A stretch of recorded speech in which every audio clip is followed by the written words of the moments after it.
성경 말씀 오늘부터 본문이 바뀌죠. 구약 성경 예레미야 1장 1절부터 10절까지 말씀 교독해 올리겠습니다.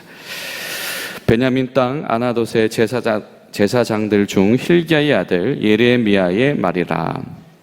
아몬의 아들 유다 왕 요시야가 다스린 지난 3년에 여호와의 말씀이 예레미야에게 임하였고, 요시야의 아들 유다의 왕 여호야김 시대부터 요시야의 아들 유다의 왕 시드기야의 11년 말까지 곧 5월에 예루살렘이 사로잡혀 가기까지 임하니라.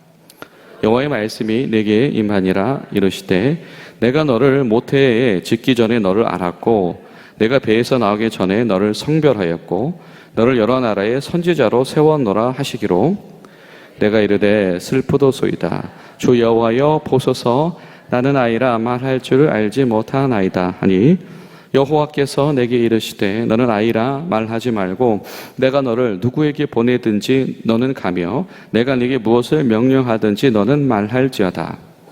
너는 그들 때문에 두려워하지 말라. 내가 너와 함께하여 너를 구원하리라. 나 여호와의 말이니라 하시고, 여호와께서 그의 손을 내밀어 내 입에 대시며 여호와께서 내게 이르시되 보라, 내가 내 말을 내 입에 두었노라. 보라, 내가 너를 여러 나라와 여러 왕국 위에 세워 내가 그것들을 뽑고 파괴하며 파멸하고 넘어뜨리며 건설하고 심게 하였느니라 하시니라. 아멘. 오늘도 함께 하신 모든 기도의 동행자들께 감사드립니다. 이 말씀을 나누기 전에 우리 광고 한 가지 드립니다. 어저께 문자로 안내 받으셨겠지만 우리 이심 목장의 홍관선 집사님, 김혜미 집사님 가정이 부친상을 당하셨습니다. 그래서 빈소는 우리 서울 중앙보훈병원 장례식장에 마련되어져 있고요. 내일이 발인이 예정입니다. 여러분 어려움 당하신 가정을 위해서 기도해 주시고, 또 우리 조문 계획과 관련해서는 다시 별도로 안내해 드릴 수 있도록 하겠습니다. 여러분, 교회는 확장된 가족 공동체이지요. 예수님의 보혈로 인해서 새로운 가족으로 부름받은 사람들입니다. 교회는 그냥 이것이 내 가족이야 라고 하는 것을 넘어서는 하나님 안에서 같은 신앙 고백을 하는 사람들이고, 그러다 보니 세대를 넘어서기도 하고 개인의 어떤 목적을 넘어서서 이 공동체적인 목적으로 부르심을 받은 사람들의 모임이 바로 교회다라고 할 수 있을 것입니다. 성경은 끊임없이 이 하나님의 사람들을 통해서 하나님께서 불러내신 이 하나님의 목적이 주어진 삶을 우리에게 도전하십니다. 우리가 이번 한 주 동안에는 이 디모데를 생각하면서 우리 젊은이들과 다음 세대들을 마음에 품고 기도하고, 특별히 우리 여름 사역을 위해서 기도하고 있는데요. 디모데도 마찬가지였죠.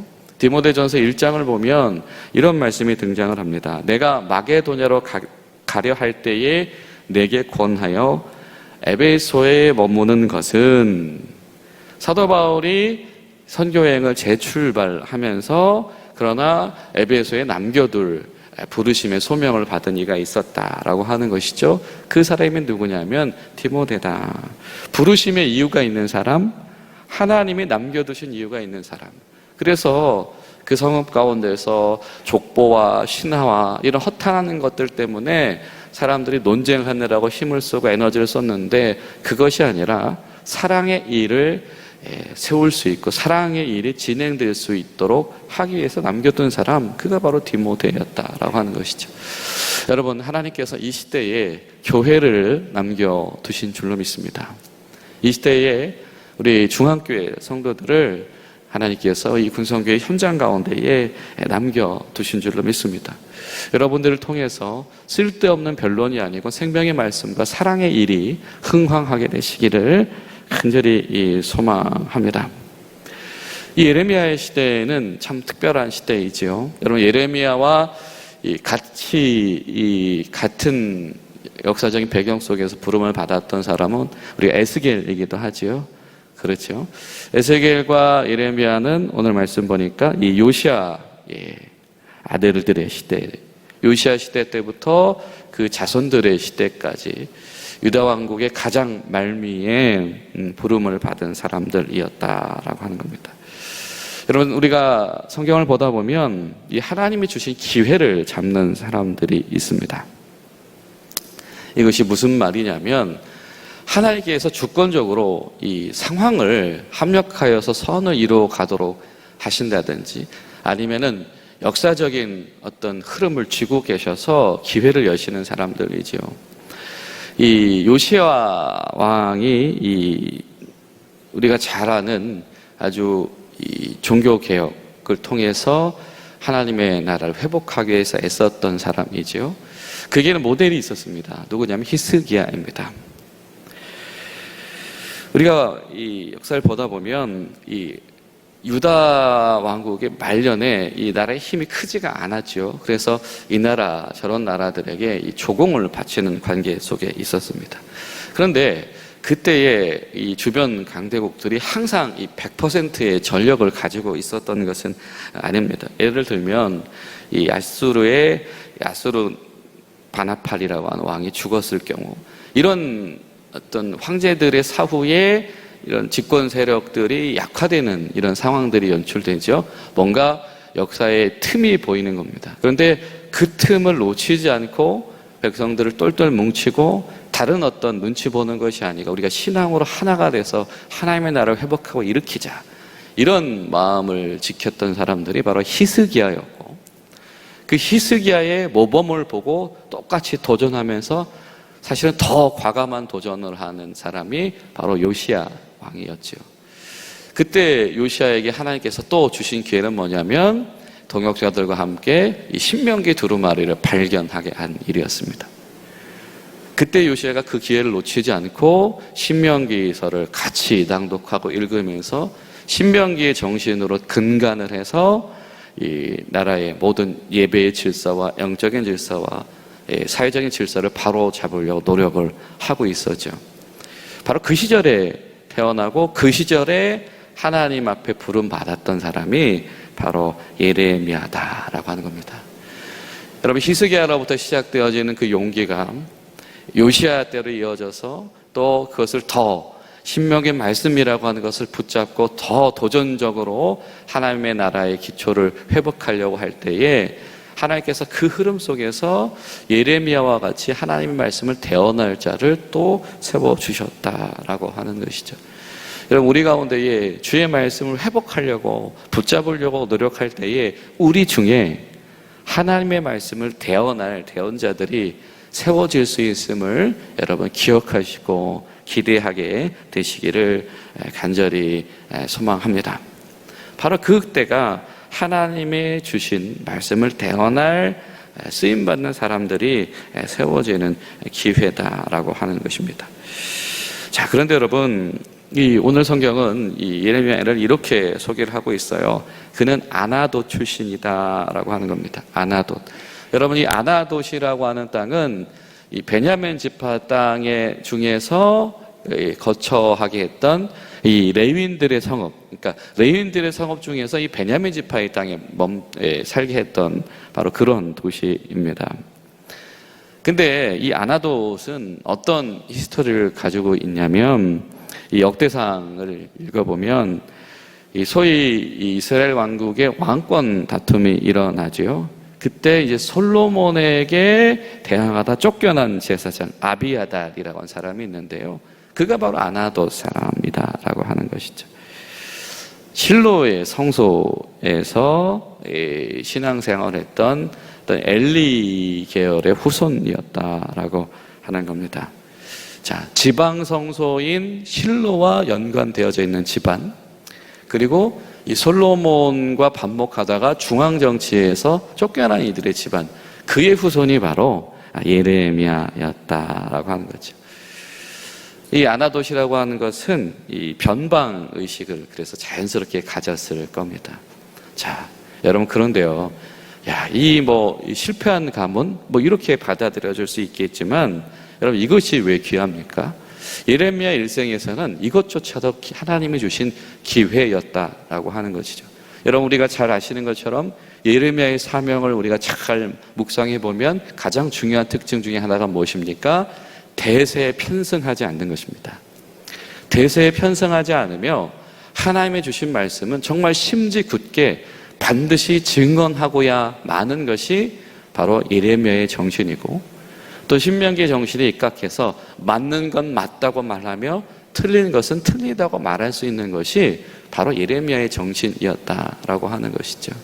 그런데 그가 어렸을 때부터 이 중앙 정치에서 지금 이 역사의 흐름 속에서 이 왕족들과의 관계들 속에서 눈치 보는 자로 이렇게 살았다라고 한다면, 그리고 그 주변 가운데에서 그를 회유하려고 하는 어떤 주변들이 많았다라고 한다면, 그가 어떤 그런 단호한 사명의 부르심 속에서 이 순종하기라는 것이 이중삼중의 어려움이 있었을 것 같아요. 그런데 이 변방 출신의 사람, 그를 세우시는 하나님도 위대하시지만 심지어는 그에게 남아있는 이 변방의 DNA가 하나님의 말씀을 가감없이 증언할 수 있게 하는 그런 통로가 되기도 했다라고 하는 것입니다. 왜냐하면 이 요시아의 시대 이후의 자손들, 이 예레미야의 주 활동 시대는 아주 이 정치권에서 그리고 이 종교권에서 눈치 보는데 아주 급한 시대였습니다. 이 바벨론에게 붙어야 될 것이냐, 애굽에게 붙어야 될 것이냐, 엘리야김 시대를 주축으로 해서 이런저런 이 눈치를 보는, 바로 그 시절 그 격동의 40년 동안에 제발 좀 사람 눈치 보지 말라고, 제발 좀 그런 이 제국들의 이 파워에 그렇게 휘둘리지 말고 하나님 앞에 좀 제발 좀 바로 돌아오자고, 하나님이 원하시는 것이 무엇인지를 제발 좀 기억하라고 말할 수 있었던 것이 그가 바로 예레미야였다라고 하는 것입니다. 여러분 우리 가운데 그런 부르심 속에서 우리가 도망하지 않으며 아멘 하게 되어진 은혜가 우리 가운데 있게 되기를 간절히 소망합니다. 그랬던 예레미야가 오늘 말씀 속에서 이 소명을 받고 있죠. 하나님의 부르심을 받고 있습니다. 오늘 5절을 이렇게 말씀해요. 내가 너를 모태에 짓기 전에 너를 알았고 내가 배에서 나오기 전에 너를 성별하였고 너를 여러 나라의 선지자로 세웠다. 다른 여러 가지 말씀들을 나눌 수 있겠지만 한 가지 확실한 것은 하나님의 절대권, 하나님의 주권과 하나님의 자유 가운데에서 이 사람이 택함을 받았다라고 하는 거예요. 아무도 주목하지 않는 이 변방의 후손이지만 그러나 하나님만큼은 그를 주목하셨다라고 하는 거죠. 그러니까 예레미야가 자연스럽게 이렇게 반응해요. 하나님 잘못하신 거 아니에요? 그럴 리가 있겠습니까? 왜 하필 저입니까? 라고 하는 거죠. 혹시나 하나님 잘못 보셨을까 봐 마음이 주저하게 되는 거. 여러분 그럴 때 있지 않습니까? 하나님 혹시 잘못 보신 거 아닌가? 이거 내가 감당할 수 있는 건가? 나도 감당할 수 있는 건가? 라고 하는 것이죠. 그러나 오늘 성경은 우리에게 도전합니다. 하나님 앞에서 그런 불필요한 겸양을 내세우지 말아라 라고 하는 것. 동시에 여러분 이것은 사실은 실제적인 두려움이 있는 일일 거예요. 이런 어떤 변방 출신이 이런 선지자적인 사명으로 부름받는다는 거, 여러분 선지자, 예언자라고 하는 것은 어떤 인생을 사는 것입니까? 그렇죠. 왕권을 비판하는 인생을 사는 것입니다. 대제사장들의 제사장권을 비판하는 인생을 살게 되는 것이다 라고 하는 거죠. 그렇다라고 한다면 이 변방 출신 집안에서 하필 이 중앙을 비판하는 역할을 사는 인생은 이거 반가운 사명이겠습니까? 이거 두렵고 이거 부담스럽고 그렇죠? 그런 사명이겠습니까? 절대 기쁘지만은 않은 일일 것이고, 이 두렵다라고 하는 것이 그냥 적당한 겸양이 아니고 실제적으로 생존에 대한 그런 염려까지도 분명히 연상되거나 하게 됐을 바로 그런 자리다라고 하는 것이죠. 갑작스럽게 예고한 적도 없이 하나님께서 갑자기 태풍이 몰아치듯이 그의 삶 가운데 변화를 일으키셨다라고 하는 것입니다. 당장 이 내세우게 되어지는 이 핑계가 무엇입니까? 하나님, 저는 자질이 없어요. 자격이 없습니다. 저한테 그런 일이 있을 수 있겠습니까? 라고 하는 것이죠. 그런데 하나님께서 말씀합니다. 그것을 염두에 두지 말아라. 사실 그것은 다른 어떤 이유가 아니고 그 실존적인 두려움들이 너의 마음속에 작용하기 때문이다. 자질이라고 하는 것이 분명히 통로가 될 수는 있습니다. 그러나 하나님의 부르심 속에서 성패의 요건은 자질이 아니라 하나님 자체, 하나님의 부르심, 그리고 하나님의 일하심 속에 동참하는 믿음이다라고 하는 것이죠. 그래서 8절에 이렇게 말씀합니다. 너는 그들 때문에 두려워하지 말아라. 너가 힘이 없다고, 너가 설득력과 영향력이 없다고 두려워하지 말아라. 그리고 그 여파가 너에게 미칠 것을 두려워하지 말아라. 어떻게? 내가 너와 함께 하면서 너를 구원하겠다라고. 중요한 것은 하나님께서 함께 하신다라고 하는 것. 그래서 그들을 두려워하지 말아라. 그들이 누구겠습니까? 예레미야 예언의 대상이죠. 비평의 대상들입니다. 왕권과 제사장권과 그에 따르는 이 주류한 흐름들이다라고 하는 것이죠. 그들을 두려워하지 말고 그들에게 하나님의 말씀을 분명하게 전달하고 선언해 주어라 라고 하는 것이죠. 그래서 9절에 말씀을 내 입에 두셨다, 이런 표현을 하게 되어집니다. 여러분, 마치 이거 모세가 생각나지 않습니까? 하나님, 제가 어떻게 합니까? 저는 우둔한 자예요. 차라리 저 말고 제 형제, 우리 집안 쓰실 거면 제 형을 쓰세요. 뭐 이런 이야기들 하지요. 너무 비슷해요. 그러니까 사실 여러분, 저와 여러분이 가지는 그 막막함과 두려움이 크게 다르지 않은 것 같아요. 성경의 말씀처럼 이 성정이 같은 우리도 사람이고 그들도 사람이기 때문에 그 앞에서, 이 거대한 소명 앞에서 두려워지는 것은 어쩔 수 없는 것 같습니다. 그러나 그와 동시에 성경이 우리에게 증언하고 있는 것은 무엇이냐면 하나님의 손이 그들과 함께 하셨다라고 하는 겁니다. 하나님의 권능이 함께 하셨다. 분명 주어진 사명의 무게는 굉장히 무겁지만, 그러나 하나님께서 그들과 주의 권능으로 함께 하시겠다.